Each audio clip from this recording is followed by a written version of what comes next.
Primero agradecerte, digamos, por este espacio. Nosotros desde la Fundación Colombia con Memoria venimos trabajando fuertemente para la elaboración del informe que queremos presentar a la Comisión de la Verdad. Sí. Y en ese orden de ideas, pues queremos consultar todas aquellas personas que desde diferentes ópticas o campos han investigado sobre el tema del narcotráfico en Colombia, digamos, y específicamente el cartel de Medellín. Sí. Entonces, pues Petri es historiador y politólogo, experto en temas de violencia en Colombia, narcotráfico, en el mecanismo de resolución de conflictos y cultura popular latinoamericana. Y es autor de libros como El ABC de la Mafia y de la Nueva Era Verde. ¿Sí? ¿Ves? Y ese perfil, ¿dónde lo encontraron? Yo lo escribí alguna vez para algo. Y es verdad. Ah, acá, del libro. Exacto. Sí. Exacto. Entonces, pues Petri, te vamos a hacer una serie de preguntas a ver si nos Con mucho podrías gusto. aportar un poco desde tu experiencia y tu visión frente, digamos, de la investigación que has hecho, ¿no? Sí. Lo primero es si nos podrías contar, digamos, qué fue el cartel de Medellín. Pues primero, lo que hay que tratar de definir es qué es un cartel. Digamos que por el auge de este tipo de organizaciones delincuenciales que se denominaron carteles o cárteles, como dicen los mexicanos, que uno ve a veces en la traducción de las películas, se asume que son empresas dedicadas a la delincuencia y se asocian a veces con el crimen organizado, que también es un término que en español está mal utilizado, sería delincuencia organizada porque crimen en español alude a la muerte, a asesinatos. Y en cambio en el inglés crime es delito en general, ¿no? Entonces hay que tener cuidado con eso. Y lo mismo, se asocia también como mafia, ¿no?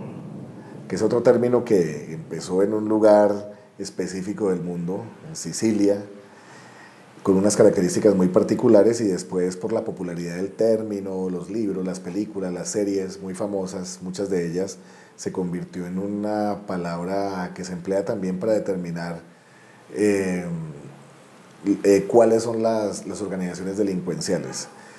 Entonces, pues un cartel pues es realmente una organización de grandes empresas que se dedican a una actividad específica, digamos que en un renglón específico.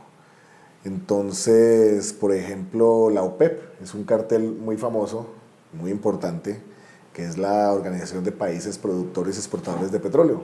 Es un cartel que ha perdido mucha fuerza, pero sigue siendo muy relevante. ¿Y qué es lo que busca un cartel?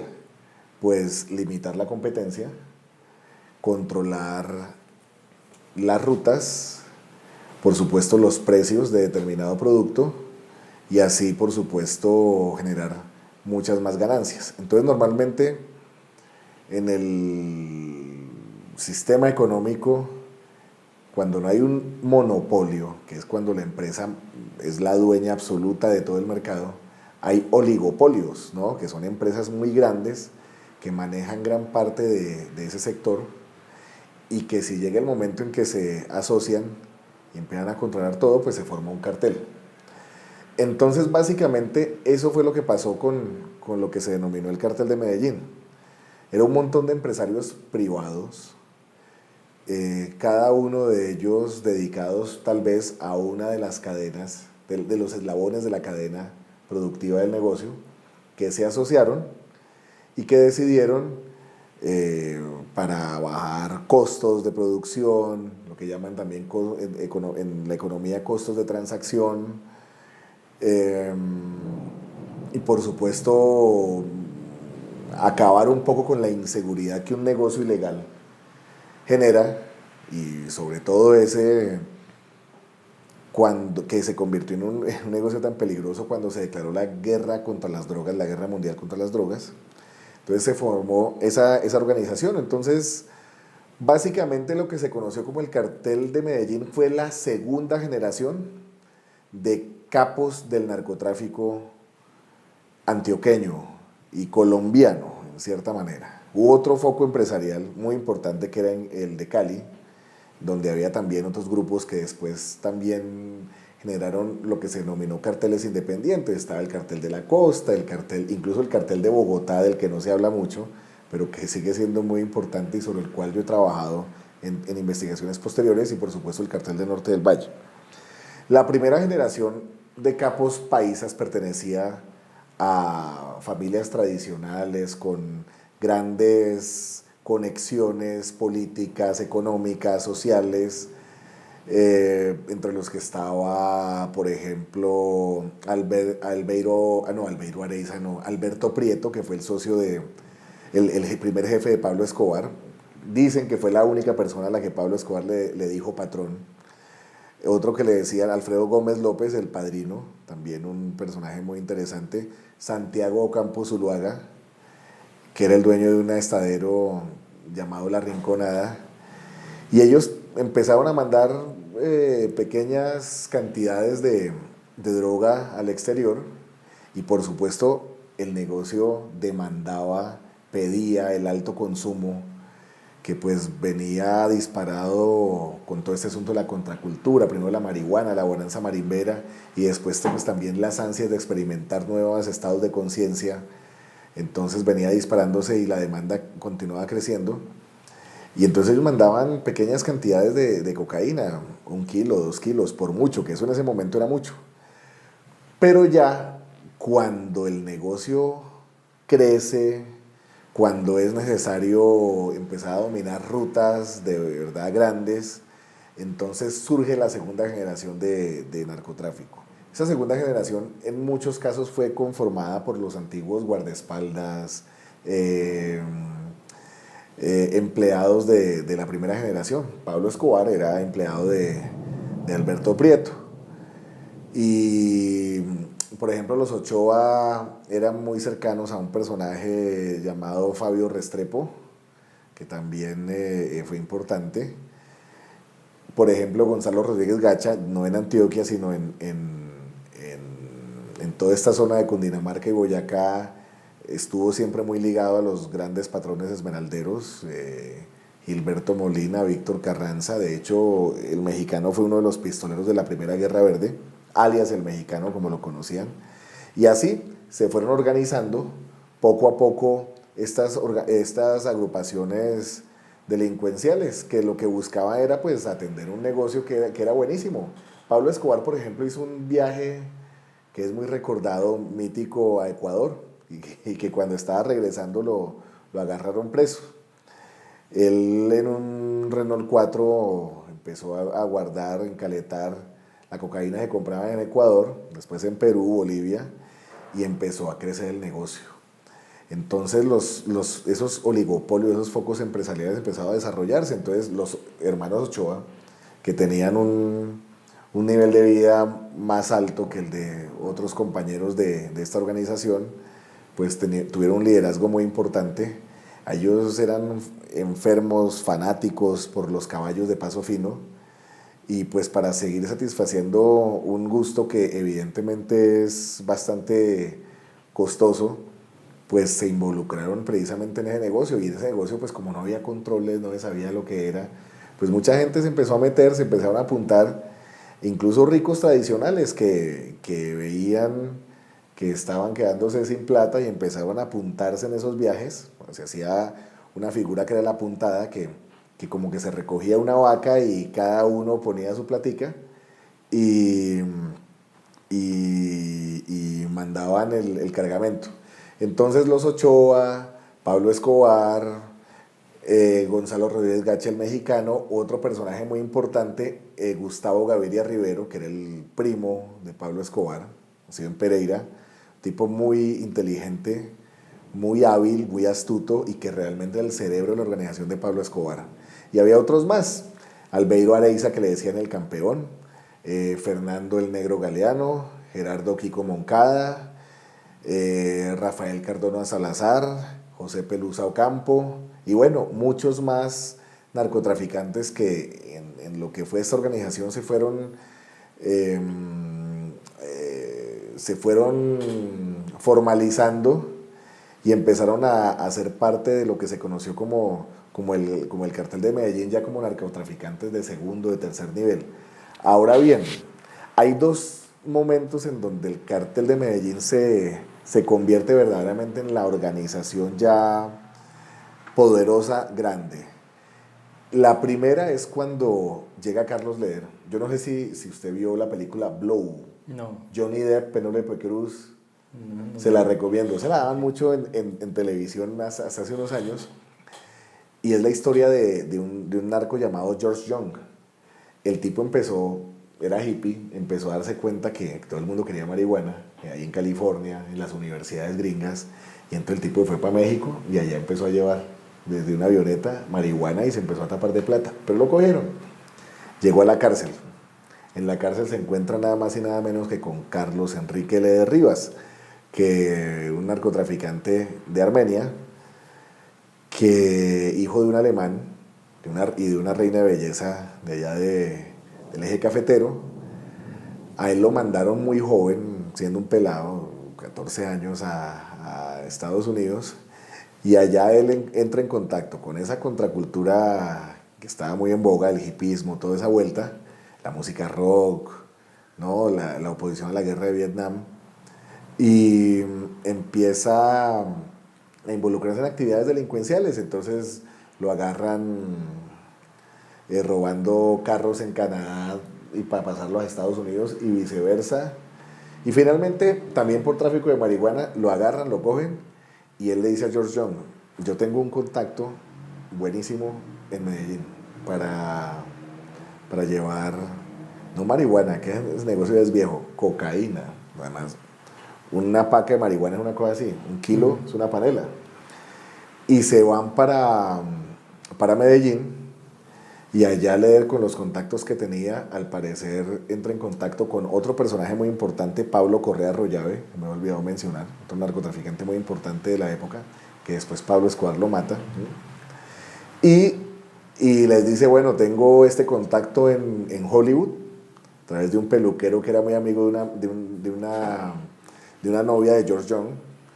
Entonces, pues, ¿quién se apunta? Dicen, obviamente todo es de oídas, todos son chismes, que los Ochoa, Correa Rollava y Pablo Escobar pusieron 50 kilos, que en ese momento era toda la cocaína posible. Eso se acabó en una semana. Cocaína de altísima calidad, que toda esa gente jamás había probado, y fue la locura. Y empezaron a demandar por mucho más. Carlos Leder compra Cayo Norman y ya la operación empezó a ser gigantesca, masiva. Ya fue. Y el otro momento es cuando Pablo Escobar se inventa una figura que era una especie de seguro, en el cual, si nosotros dos somos narcotraficantes, queremos mandar cocaína a Estados Unidos y nos asociamos, y el cargamento se cae, pues ¿quién responde? Ahí hasta se mataban, ¿cierto? O que a mí me diera por tumbarlo usted. ¿Qué pasaba? Terrible. ¿Qué hizo Pablo Escobar? Pablo Escobar se metió en el negocio y nos dijo a los dos: si el cargamento corona, ganancias para todos, pero si se cae, yo le reconozco la plata del cargamento. Entonces, pues buenísimo, ¿cierto? Porque vamos a la fija. Pero además eso generó una cosa muy importante, y es que si el cargamento se caía, pues yo no lo iba a tumbar a usted, porque también eso implicaba tumbar a Pablo Escobar. ¿Y quién iba a tumbar a ese personaje, ¿no? Tan violento? Que ya además era un delincuente notorio y conocido entre los bajos fondos delincuenciales de Antioquia, ¿no? Era ya un tipo muy violento, reconocido por eso. Entonces, él con eso aseguró que el negocio fuera bueno, fuera seguro. Obviamente es una actividad ilegal, que pues nosotros no podemos acudir a una instancia legal para dirimir nuestros conflictos, y pues generalmente eso se dirime con la violencia.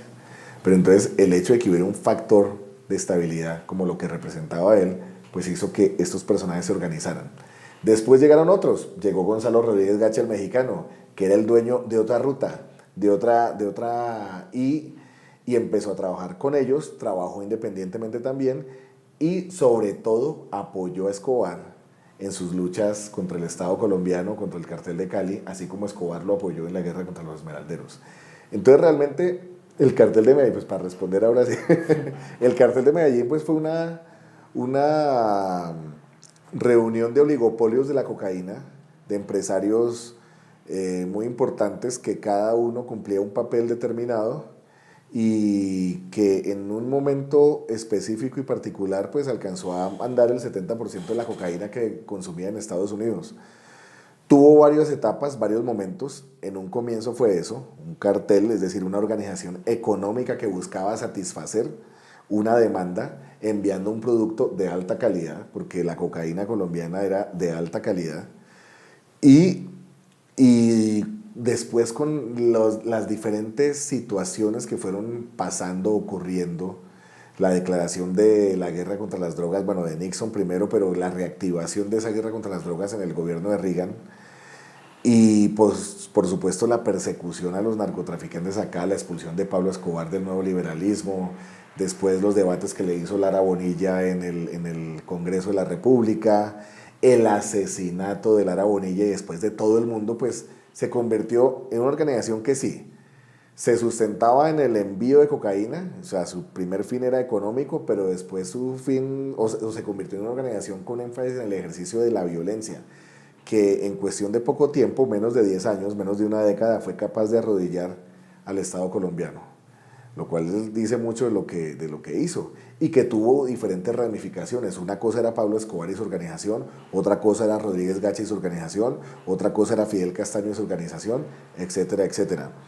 De ahí pasamos a otra cosa y fue la pretensión de esa organización de convertirse en un actor político o que lo consideraba más bien un delincuente político. Ellos siempre buscaron por todos los medios que los catalogaran como tales, así como a la guerrilla que recibe indultos o mejor aún recibe amnistías. Ellos buscaron eso desde la primera reunión, poco tiempo después del asesinato de Rodrigo Lara Bonilla, se reunieron con el procurador de la época, Carlos Jiménez Gómez, y después con el expresidente Alfonso López Miquelsen. Entonces se puede decir que fue una organización con énfasis en lo económico en un primer lugar, después una organización, llamémoslo así como ligeramente, una organización militar, con énfasis en el ejercicio de la violencia, y tercero, una organización con pretensiones políticas. Obviamente que esa organización no era una organización política, porque su fin era el beneficio personal, el lucro particular de sus integrantes. No pretendían la transformación de la sociedad, no pretendían el cambio de régimen, no. Arrodillaban al país, pero por sus intereses particulares. Y pues la historia de Pablo Escobar lo demostró. El tipo pactó porque secuestró a los hijos de la oligarquía y el Estado se arrodilló y le construyeron una cárcel y él mandaba en la cárcel, hacía lo que se le daba la gana y no pasó nada. Pero cuando ya el tipo empezó a matar a sus socios más cercanos y toda la mafia que quedaba se alborotó y se asustó y empezó todo este cuento de los Pepes y los de Cali financiando y los Castaño apelando a los mismos métodos terribles de Escobar, pero además apoyados por las fuerzas estatales y gringas y todo eso, pues evidentemente las cosas cambiaron. Entonces fue una organización que indudablemente sí pues marcó, partió en dos la historia de Colombia. Pero hay una cosa también, no se puede olvidar o no se puede dejar de lado que el cartel de Medellín no era Pablo Escobar. O sea, Pablo Escobar murió, o sea, lo asesinaron en su guerra en diciembre de 1993, pero el narcotráfico continuó. La guerra siguió y los narcotraficantes paisas y de muchos y herederos de esta organización continuaron, que son ahora lo que llaman el clan Úsuga, que antes llamaban el clan, no mentiras, ahora llaman el clan del Golfo, antes llamaban el clan Úsuga, antes llamaban los urabeños. Y ellos se autodenominan autodefensas gaitanistas, pues son la herencia de lo que eran los Castaño, directamente, eso es una herencia directa, es cartel de Medellín, son narcotraficantes, que son todos estos grupos que quedaron en los llanos, lo que era Cuchillo, el mismo Loco Barrera que venía después, pero todos estos grupos, el ERPAC, pues la herencia que dejó Gonzalo Rodríguez Gacha el mexicano, eso también. Y que son todas las organizaciones que dominan, controlan todavía Medellín. La antigua oficina de Envigado que ahora llaman la oficina del Valle de Aburrá. esa organización es la herencia directa del cartel de Medellín. Es que la organización de Pablo Escobar la llamaban la oficina. Entonces, y claro, como Escobar se sentía afincado en Envigado, entonces pues a la oficina de Envigado. Entonces realmente el cartel de Medellín fue una organización que surgió, hizo muchas cosas y claro, sus principales nombres de la primera etapa desaparecieron, pero sigue viva y siguió viva.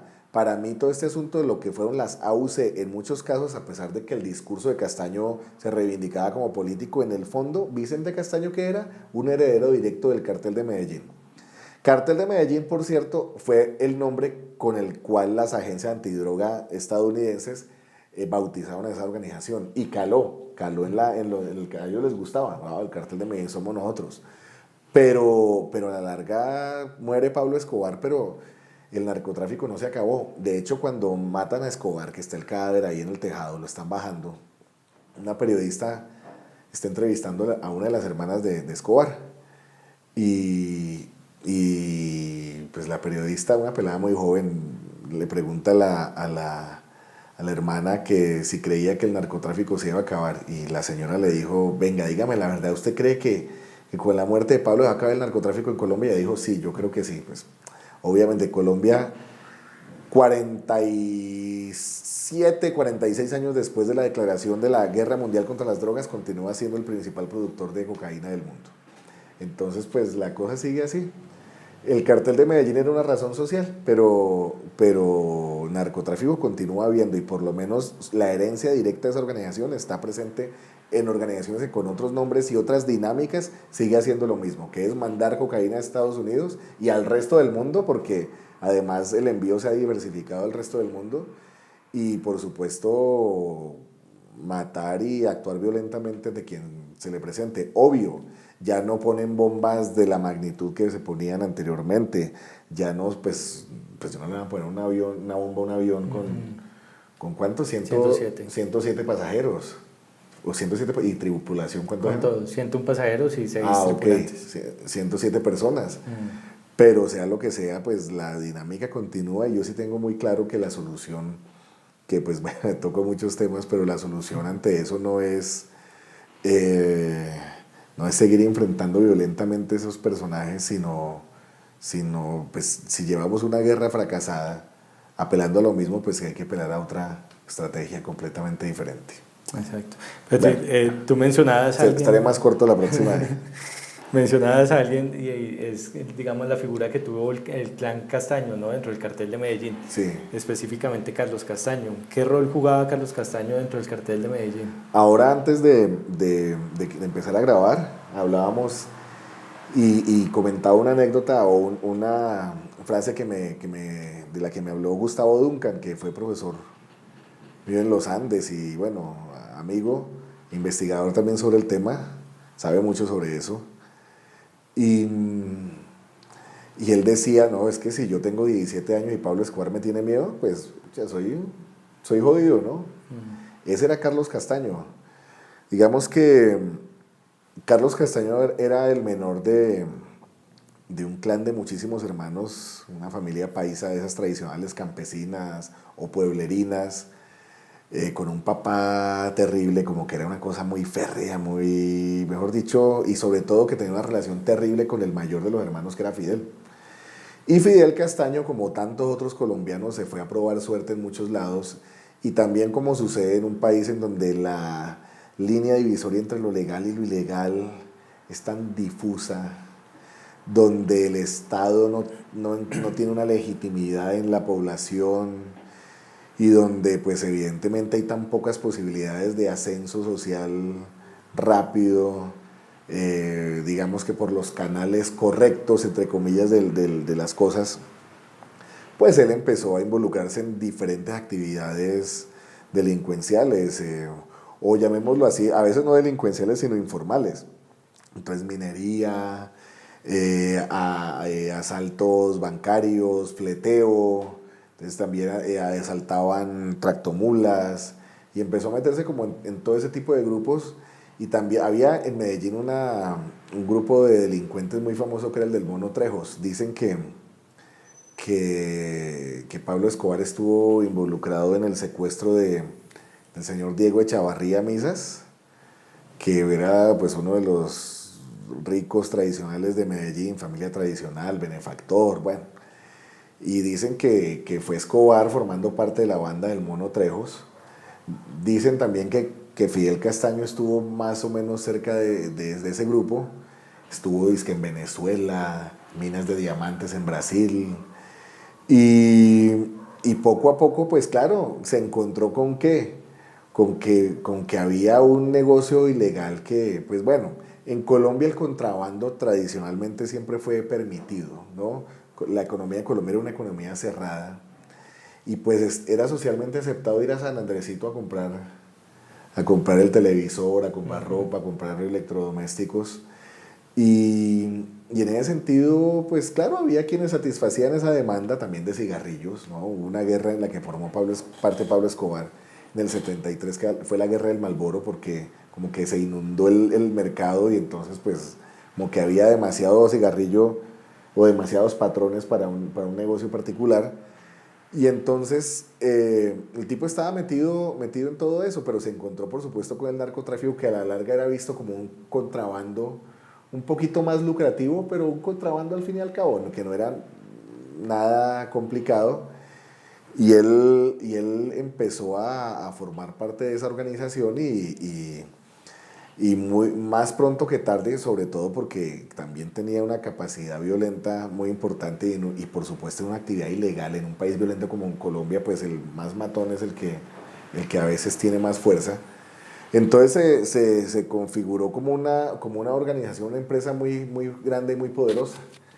Dicen que Fidel después llegó a su pueblo con mucha plata y ese fue el momento en que las FARC secuestran al viejo Castaño. Y el tipo se muere en cautiverio, quienes dicen que lo matan, otros dicen que se muere ahí, en fin. Y empieza la cruzada del tipo contra la guerrilla. Anticomunista. Y Castaño era un tipo que dicen que era implacable, que además era un personaje muy inteligente, que era de esos que no le decía a uno nada, pero si uno le embarró, ya. En cambio, Carlos era por el contrario explosivo y como que se le pasaba. Un psicópata, ¿no? Pero entonces, Fidel se convierte en uno de los socios importantes del cartel de Medellín. Dicen que él se retira muy pronto de ese negocio, que empieza más bien a traficar, a manejar obras de arte, tenía un apartamento en París, y lo que al parecer pasa, lo que también hace Pablo Escobar después, y lo que hacen también otras organizaciones, que es que empieza a cobrarles impuestos y peaje a los narcotraficantes, empieza a controlarlos, porque tenía poder armado y conexiones con las Fuerzas Armadas, y conexiones muy cercanas. Entonces empieza como a controlarlos y todos les pagaban su tributo y el tipo se convierte en el gran patrón. Mientras eso pasa, Carlos es un adolescente, y un adolescente que, como tú también me lo decías, pues empieza a ver a Fidel como su héroe, como su ídolo, como su ejemplo a seguir. Y, y pues también demuestra que tiene bastante habilidad para las actividades armadas, militares, y en ese sentido lo mandan a estudiar a Israel, a capacitarse, y también forma parte de esos grupos de hombres que Gonzalo Rodríguez Gacha, con el apoyo de los paramilitares del Magdalena Medio y por supuesto de militares activos, entrenan a escuadrones de la muerte. Entonces es cuando viene Jair Klein, el israelí con su equipo, viene Dave Tompkins también, un inglés, viene un australiano, no me acuerdo cómo se llama, por ahí tengo los datos, y entrenan a esos escuadrones, y de ahí como que sale Carlos ya completamente formado y profesionalizado en las actividades de la guerra. Entonces Carlos Popeye me lo decía, era un sicario, era un miembro orgánico del cartel de Medellín. De hecho, si uno lee Mi Confesión, el libro que escribió Mauricio Aranguren Molina, como hablábamos antes, si uno lo lee entre líneas, uno se da cuenta que a pesar de que Castaño ya en ese momento él intenta desligarse de todo lo que fuera narcotráfico y cartel de Medellín, uno se da cuenta de que el tipo era miembro orgánico del cartel de Medellín, que estaba cuando la bomba del DAS, que dice, yo me acuerdo cuando Escobar le pegó un vaciadón a estos porque la bomba no explotó donde era, sino antes. Eh, y claro, y él empezó a jugar un juego doble también, con esas conexiones que tenía Fidel del ejército, también el DAS, y empezó a hacer un doble juego de avisar, de informar. Ella tenía gente muy cercana, Alberto Romero, que sí, ese tipo tenía muchas cosas que decir y nunca lo pusieron a declarar, ¿no? Se murió inocente, sí, libre. exactamente. Y pues con el tiempo, pues bueno, sí, era miembro de la organización, pero llegó un momento en que Pablo Escobar secuestra y mata, por razones de plata y desacuerdos, a socios cercanísimos como los Moncada y los Galeano. Hay un libro muy bueno, yo no sé si lo has consultado, que es Mercaderes de la Muerte. Ah, sí. A mí me parece que cuentan muy bien cómo fue esa historia de la catedral cuando matan a estos personajes y hacen un golpe de estado económico. Y los bandidos, porque Pablo Escobar se sentía orgulloso de ser considerado un bandido, no un narco, sino un bandido.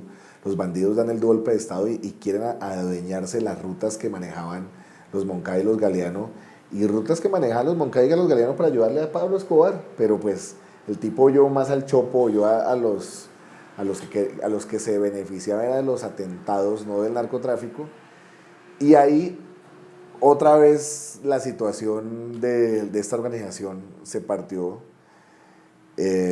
Todo el mundo empezó a buscar a los Castaño. Dicen que, yo no sé si sea verdad eso, porque dicen que Pablo lo citó, pero que solo subió Carlos. Y Carlos sí subió a hablar con Escobar, pero Fidel estaba afuera. Entonces dicen que Pablo Escobar no, que los mataba, pero sí estaban los dos juntos, que guerrear contra uno de los dos era una cosa muy delicada. Pero finalmente eso fue lo que pasó. Fidel fue el que comandó los Pepes y dicen que Carlos y Don Berna fueron los mandos operativos. Finalmente destruyen la organización de Escobar desde la base hasta la cúpula con atentados terribles, apelan a todos los medios para acabar con esa organización, incluso amenazando a la familia, quemando las casas, a la mamá amenazándola, cosas terribles. Y cuando asesina a Pablo Escobar, hay quien dice incluso que el que lo mató fue el mismo Carlos Castaño, no Hugo Aguilar, o también Don Berna dice en un libro que fue el hermano de él, pero pues bueno, eso no lo sabemos. Ya cuando pasa eso, pues pues Fidel Castaño se convierte en el gran jefe del narcotráfico en Colombia, por el poder armado que tenía, pero por el poder armado que consiguió. A él en los 80 lo financiaba en la lucha antisubversiva del mexicano Fernando el Negro Galeano, entre otros, pero ya después se convierte en una figura demasiado grande, además que estuvo muy de cerca con el bloque de búsqueda, con las organizaciones militares y por supuesto con el cartel de Cali y otros grupos. Pero pasa una cosa extraña, es que desaparece como que un mes después. Entonces el chisme era que lo mataron en un combate bobo del EPL, que eso pues obviamente es un testimonio que no tiene mayor sustento, pero lo dijo Carlos. Y el chisme es que después eso lo dijo Ernesto Báez y lo dijeron otros, que Carlos fue el que lo mató. Bueno, y era la tesis que tenía esa novela Los Tres Caínes, ¿no? Y entonces, pues Carlos Castaño se convierte en la figura más importante del narcotráfico en Colombia. Yo no sé si de la historia, pero sí un personaje muy fuerte, que claro, directamente él no mandaba la cocaína, pero sí lo mandaban sus socios y lo financiaban, y pues tenía todo el poder del mundo. Pero al tiempo, Carlos Castaño, y vuelvo a recordar lo que me decía Popeye, y es que yo conocí a dos Carlos Castaño, me decía Popeye. Uno, sicario como nosotros, bueno para el trago, bueno para las hembras, buen conversador, que tenía una casita un poquito más bonita que la nuestra, que era Montecasino, ¿no? Una mansión, pero de resto igual. Era hermano de Fidel y listo, y entonces, pero estaba al mismo nivel de estos personajes. Ya pasa lo de los Pepes, Popeye en la cárcel, y de pronto ve a Popeye dando la entrevista famosa con Claudia Gurizati. Y él dice, no, yo vi un monstruo, vi un líder, un tipo que evidentemente lo formaron políticamente, discursivamente, y que se aprovechó, por supuesto, del desprestigio de las FARC en el fracaso de los diálogos del Caguán, donde pues fue evidente que ni el Estado ni la guerrilla querían en ese momento hacer la paz. Y el tipo construyó un discurso nacionalista contrainsurgente que caló mucho en mucha gente, y de hecho fue un discurso similar al que manejó, por ejemplo, Uribe Vélez, ¿no? Pues con otras connotaciones, pero fue un discurso, sí, de que hay que acabar con el terrorismo, de que nuestra organización es política, contrainsurgente, y que no queremos para nada el narcotráfico. Y entonces, pues Carlos, sí, se convirtió en una figura muy relevante, que contextualizándolo, por ejemplo, en lo del atentado de la Bel de Bianca, pues evidentemente era alguien que sí tenía la capacidad de infiltrar los organismos del Estado, de seguridad del Estado, tenía conexiones muy cercanas y que pudo indudablemente participar activamente en eso, a diferencia de otros bandidos que podían ser bandidos violentos, lo que sea, pero que no tenían esa capacidad, esa fuerza, esa posibilidad de infiltrar a las instituciones estatales de la manera en que lo logró. Pero si usted me pregunta, para mí Carlos Castaño es el peor asesino de la historia de Colombia. Lo decía también antes, Pablo Escobar, en esas cartas ya cuando se sentía acorralado, que denunciaba violaciones de derechos humanos a sus hombres, que es verdad, por parte del bloque de búsqueda, de un grupo de la Dijín que le decían los rojos, que era terriblemente violento según cuentan. Y Pablo Escobar decía que cuando ninguno de nosotros sabía de Carlos Castaño, eso es por ahí 1991, 92, averigüen sobre el señor Carlos Castaño, porque los testimonios sobre ese hombre van a partir en dos la historia judicial de Colombia. Y lo decía en el 92, y desde ese momento no sabemos de Carlos Castaño. Carlos Castaño volvió figura pública ya cuando muere Fidel, y cuando él se convierte primero en la cabeza de las autodefensas de Córdoba y Urabá, y después en las Autodefensas Unidas de Colombia. Por eso, bueno, y ya lo de su muerte, su desaparición es una cosa muy extraña. Sobre eso hay muchas historias, muchas hipótesis, muchas leyendas. Por ahí conozco una persona que yo entrevisté y que acercó mucho a los grupos paramilitares, sobre todo en un municipio llamado La Danta. Eso lo manejaba Ramón Izaza y alias MacGyver, y ella me dice que lo vio en Dinamarca. Pero yo no sé si sea cierto. Pero también yo estoy investigando y hay mucha gente que dice que está muerto. Dicen que el tipo, a él les nació una hija con una enfermedad muy rara y que el tipo se volvió loco. De todas formas era un consumidor de drogas, de licor terrible, se encerraba y eso no salía en una semana. Amenazó a Ernesto Báez, le dio con la cacha del revólver, y pues la gente, y aparentemente el tipo estaba pactando con los gringos para entregar a las cabezas de las autodefensas, y lo que dicen es que los paramilitares le dijeron a Vicente, bueno, usted está con nosotros o está con él, pero a él lo vamos a matar, y aparentemente lo mataron. Pero como pasó realmente con los tres Castaños, esa desaparición es muy extraña.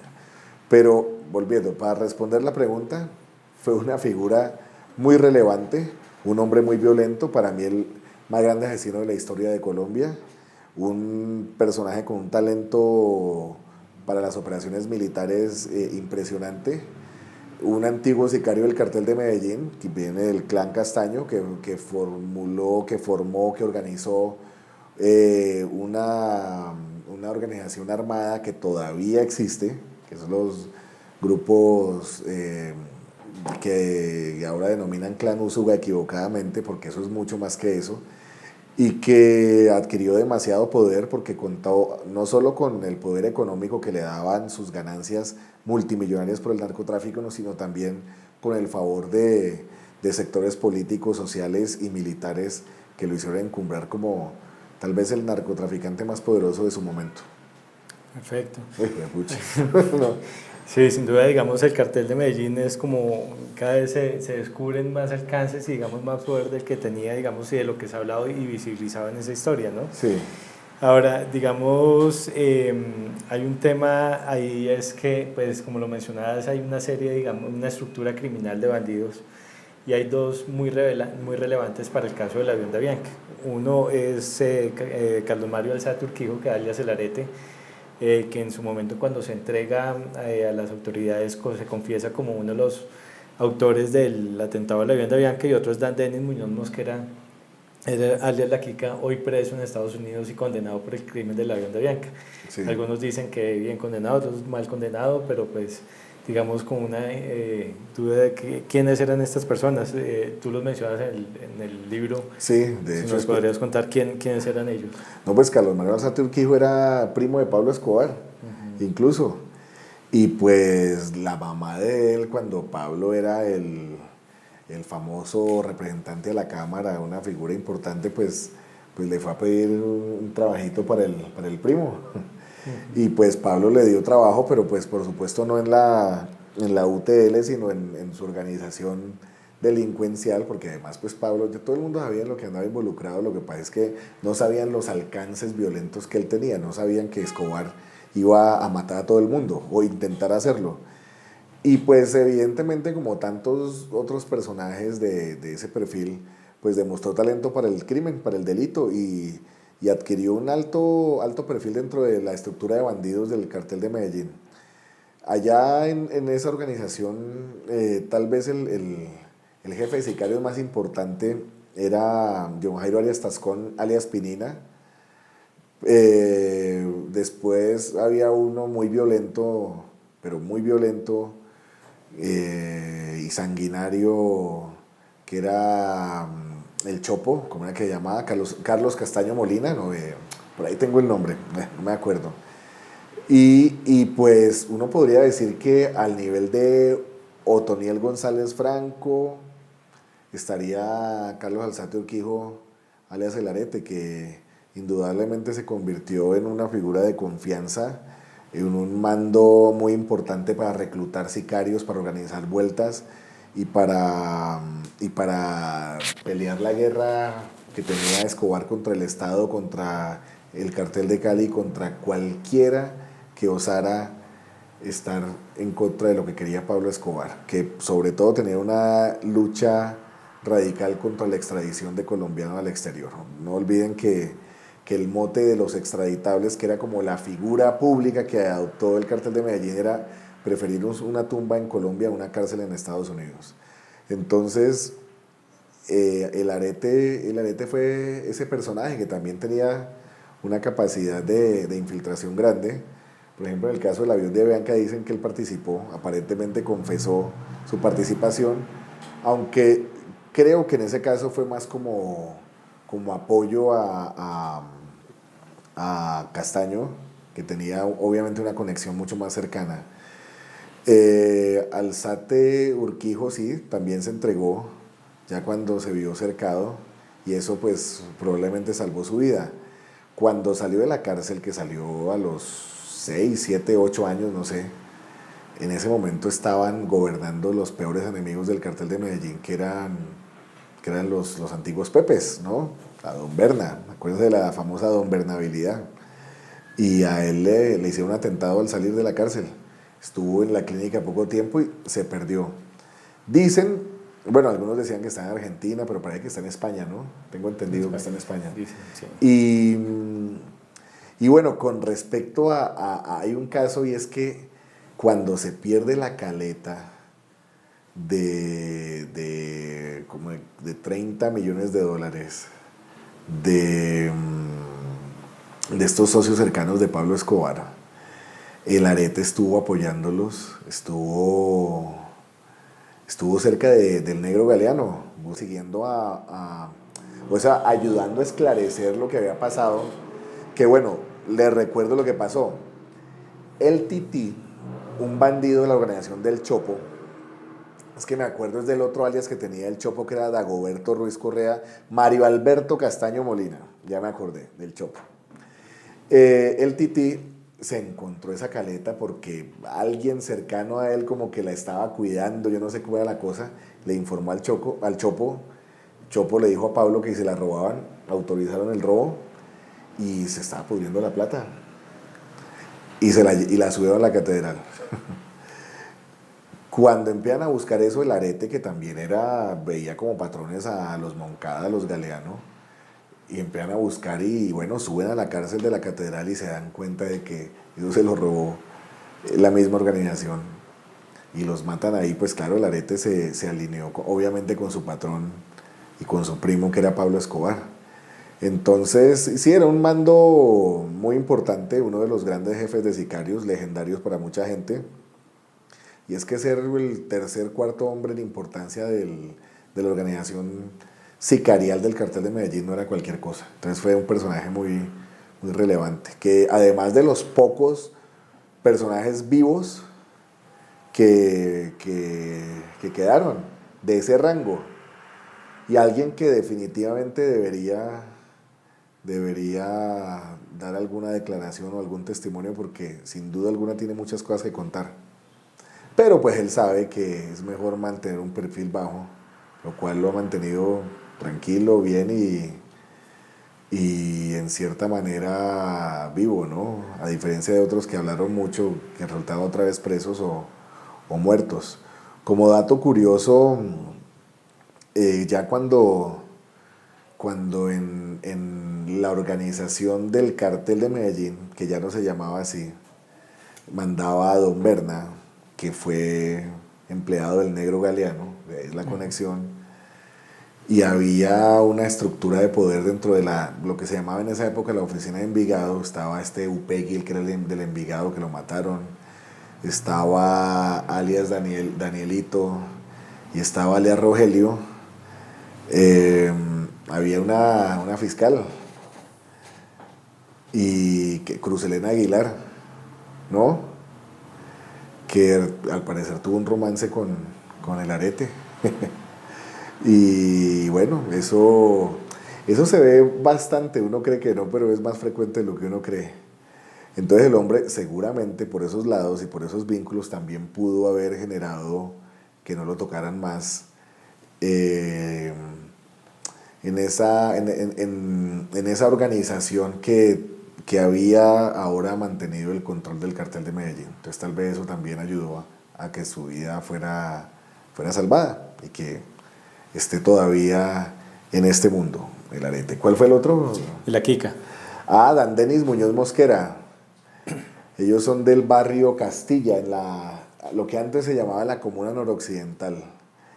Él fue uno de los integrantes de esas bandas de sicarios que se organizaron alrededor del cartel de Medellín y que sobre todo Pablo Escobar, aprovechando la desigualdad, el hambre, la miseria y por supuesto un sistema que pide comprar y tener, y pues hay un montón de jóvenes que ven que no pueden tener las cosas. Entonces se involucró en ese tipo de organizaciones y más pronto que tarde adquirió gran liderazgo. Él y su hermano Brances Muñoz Mosquera, conocido como Tyson, que al parecer al comienzo fue capturado injustamente. Los abogados de Escobar lo ayudaron. También en otro momento la organización lo ayudó a escapar libre, escapar de la cárcel. Y entonces pues se alineó con su hermano Dandenis Muñoz Mosquera.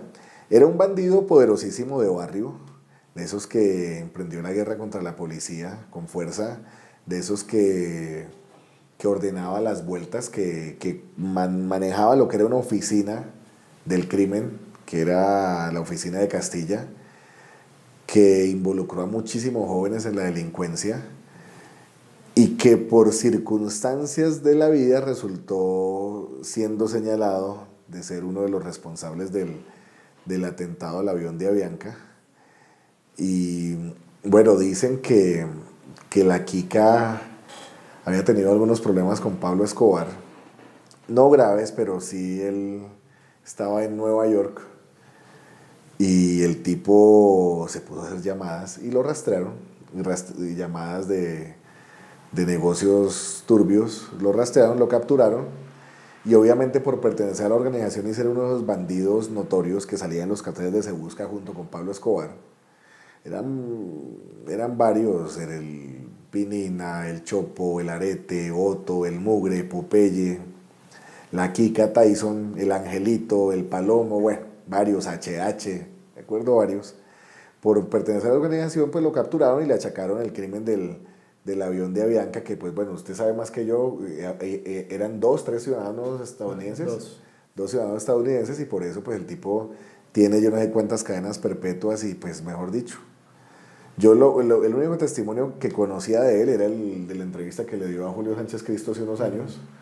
He tenido la oportunidad de hablar con la hermana y hasta el fiscal Gustavo de Grave, que murió hace poco, envió una carta, porque es que, así como pasa con otros personajes, a la Kika lo pueden condenar de muchas cosas, pero si lo que queremos también es verdad, queremos justicia, pues evidentemente el tipo no tenía la sofisticación delincuencial para cometer un atentado de ese tipo. Entonces era un matón de barrio, un bandido muy poderoso, que de hecho, según me cuentan, no tenía acceso directo a Pablo Escobar. Él para hablar con Escobar necesitaba contactar a Pinina, o al Chopo, o a Otto, y ellos sí le decían, que la Kika te necesita, listo, que me vea en tal lugar, entonces iba. Pero de todas formas era un personaje muy importante y además que con esos alias pues llamó bastante la atención. Entonces básicamente es ese. Exacto. Bueno, y para finalizar, digamos, el tema, pues hablar un poco de qué significó el atentado del avión de Avianca para el país, ¿no? ¿Qué fue lo que lo motivó y qué cambios generó esto en esa dinámica del país? Pues ese atentado fue algo demencial que demostró que esta gente estaba dispuesta a hacer lo que fuera para lograr sus objetivos y que eran capaces de acabar con cientos de vidas inocentes solo por un golpe particular. Entonces, incluso ha habido testimonios que dicen que eso no fue un atentado, pero hasta el momento lo que se sabe y lo que se tiene claro es que fue un atentado cometido por el cartel de Medellín, pues en el marco de su guerra contra el Estado. Dicen que el candidato que reemplazó al candidato asesinado Luis Carlos Galán, César Gaviria, iba a viajar ahí. O dicen que, bueno, me lo dijiste tú, que fue pues también una estrategia, pues ellos infirieron que viajara ahí porque estaba en los nombres de varios personajes del esquema de seguridad, pero indudablemente fue algo que nos impactó de una manera terrible. Tal vez es el atentado terrorista más atroz que ha vivido Colombia, porque hubo otros con más fuerza. Pues la bomba del DAS fue gigantesca, lo del Centro 93 también fue una cosa terrible, y bueno, lo del Nogal, que ya fue otra época, pero también. Pero sin duda lo del avión de Avianca fue el ejemplo de la demencial guerra que se estaba librando y de la demencial cabeza de las personas que están dispuestas a hacer eso para lograr un objetivo. Es que, no sé, pues ellos tenían enemigos claros y pues evidentemente la guerra se lleva por delante de muchas personas inocentes, pero ponerle a un avión, eso es una locura, algo que solo le cabe en la cabeza a gente que ya está enceguecida por el odio, por la rabia y por la violencia, y que solo piensan en sus intereses particulares y no piensan, por supuesto, en las cientos de familias que quedaron pues sin un papá, sin un hermano, sin un amigo. En mi caso personal, este libro, el ABC de la mafia, que pues saqué ya hace unos cuantos años y que afortunadamente ha tenido una muy buena respuesta, yo se lo dedico a dos personas. Una fue Julio Daniel Chaparro, un periodista muy amigo de mi papá, que murió a los 28 años, lo mataron, era del Espectador, y él fue a investigar la masacre de Segovia, y esa muerte, yo era muy joven, me impactó profundamente.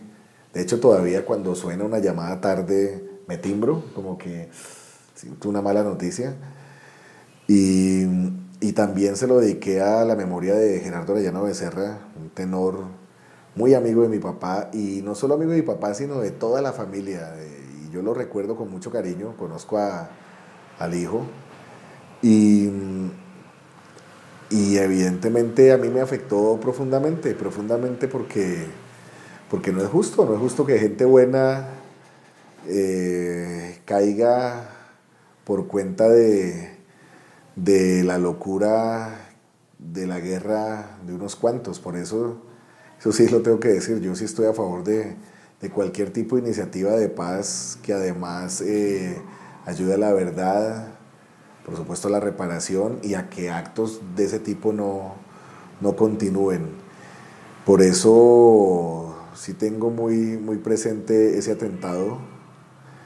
A mí me dio muy duro. Yo creo que todavía lo recuerdo y pues sí, me da mucho pesar que eso haya ocurrido. Tristemente también creo que Colombia es un país que se anestesió con la violencia y, y han pasado muchas cosas y siguen pasando y todavía hay quienes añoran la guerra, la violencia, y yo sí creo que es mejor una paz imperfecta que una guerra perpetua. Y en ese sentido también creo que esa guerra absurda contra las drogas, porque es absurda, porque llevamos mucho tiempo en esa guerra y una guerra que no se va a poder ganar, tiene que apelar a otras maneras para solucionarse.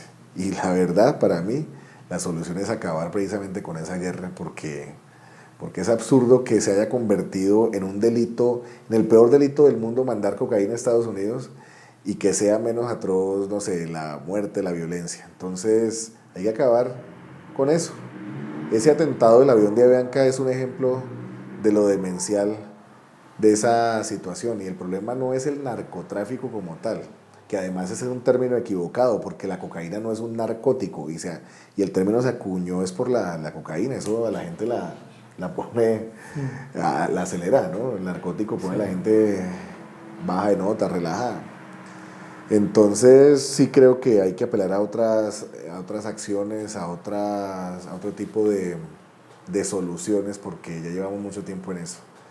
Entonces, pues bueno, y no, realmente yo en parte escribí sobre estos temas por el impacto que me causaron esos atentados, o sea, el ver que figuras públicas, gente muy joven, gente importante es asesinada porque o sea, porque estaba en contra de la extradición de colombianos, o porque daba una opinión, o el hecho de que, no sé, que mucha gente joven ya no quiera trabajar, no quiere estudiar, sino que quieran es meterse en estas actividades, pues claro, porque está en un país desigual, con una movilidad social precaria, pues dice mucho de lo que nos falta por hacer y de lo que tenemos que hacer.